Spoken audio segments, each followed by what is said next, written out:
This is Lemmy with RevZilla, here to talk to you today about Baja Designs auxiliary lighting.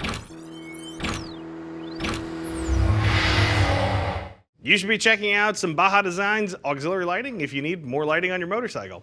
Now, these are going to fit a variety of motorcycles. They're reasonably universal in nature, so almost any single motorcycle can use something from Baja Designs. Keep in mind, though, you might still want to use our bike finder. There are a couple of more bike-specific kits that might make your installation just a little bit easier in terms of bracketry.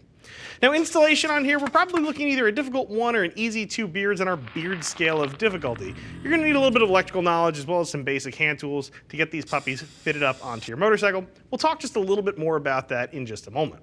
First, though, let's cover who Baja Designs is and why they're qualified to sell you some lights.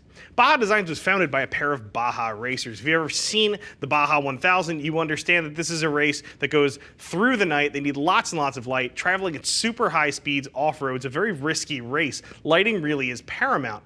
Now, these guys did all sorts of research on lighting. They've become known as the scientists of lighting. Their Baja Designs lights are on all sorts of race-winning vehicles in all sorts of classes, not just motorcycles. These guys know a lot about lights. Baja Designs is actually one of the first companies to sort of quantify light, where it's scattered, where on the road you actually need it, and where off the road you need it as well. By quantifying those things, it really did help some of the jargon, and it sort of helped us evolve understanding exactly where we need light and how it's helpful. It's not just helpful to put out a bunch of bright light anywhere. You have to actually put it in the right spot. Baja Designs definitely does that. So you should be aware too that there's a nomenclature issue that comes into play as well. While some of us use the terms auxiliary, spot, fog, all those terms just interchangeably referring to lights, there's actually a little bit of science behind that. It sort of describes some of the spread and the beam pattern on the lights. Now, everything you're going to see up here today is a combo light. It's going to be a combination of a driving light, which sort of gets some light down the road for you. It's not a super long range light. It does get light down the road, and there's also going to be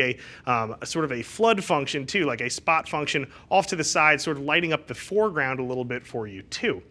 Now, the reason they can do this is because again, the beam shape is different on these lights you can see in front of me.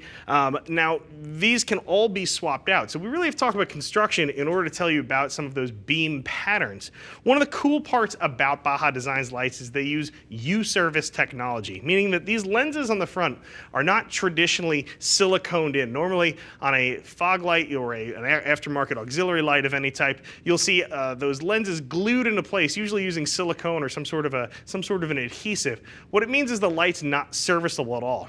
Baja Designs takes a totally different approach to the construction of their lights. So you've got these high quality housings you can see on here, but then in order to actually seal these babies up, you can see on here there is this outer lens, and this thing is held in place instead by hardware. There's an O-ring that actually seals in that hardware. What this means is if you do happen to notice dirt or water ingress onto your light, you can easily service this yourself. You'll get a new O-ring and simply unbolt the lens, clean everything up, install the new O-ring, and you're off to the races.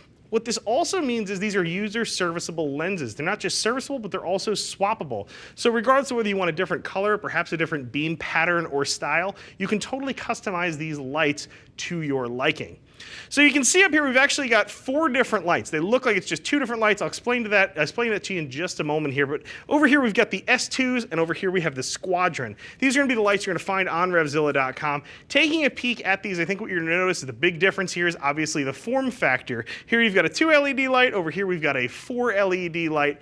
And these are all going to come in 2 different versions. You've got the Sport version as well as the Pro version. The difference there is simply a difference in lighting intensity. So you've got the form factor to choose between the S2 and the Squadron, and then you've also got to figure out whether or not you're looking for maximum illumination or if you're trying to keep an eyeball on the budget.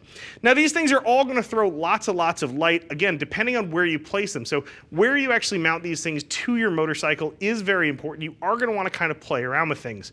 One of the other things to remember too is you're probably going to want to also put these on their own switched power circuit depending on what it is that you're doing with them. While you can use these as a headlight style setup if you're looking to do so, for those of you who are trying to get additional lighting, especially those of you who are looking off-road where you want light flooding sort of down the road and off to the sides, you're probably going to want to pay very careful attention to where it is that you're aiming them and also put them on their own separate circuit so you can pull them off and stay road legal when you're actually on the tarmac. So when it comes down to installation on something like the Baja Designs lights, I think what most of you are going to find is that this is not a terribly difficult installation, especially if you've installed any type of an aftermarket light before. The process is exactly the same.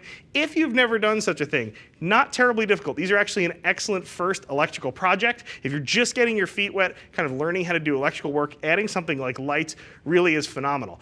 Mechanically speaking too, this isn't, again, a very difficult project. You do have to figure out some bracketry and some mounting solutions. Brackets are actually in these boxes. They may or may not work directly with your motorcycle, all things considered, depending on what it is that you're working with, unless you did get one of the bracket-specific kits. Still though, mechanically this installation is a very simple one. You guys shouldn't find this too terribly difficult. You need basic hand tools as well as basic wiring tools, set of strippers, crimpers. If you are planning on soldering, you may also need a soldering iron and the accoutrements for that as well. Still though, installation is pretty easy. Most of you will have an easy time with it. I really like the Baja Designs lights. These things are crazy bright. I mean, ultimately speaking, if you're buying something like this, you just want more light on the road. Fortunately, Baja Designs absolutely delivers. These are definitely a premium lighting product. Don't take my word for it though. Read some of those rider reviews. See what some riders who have hung a set of Baja Designs lights on their bike have to say about it.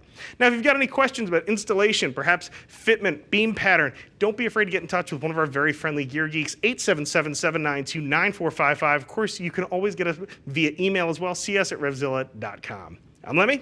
I'm out of here.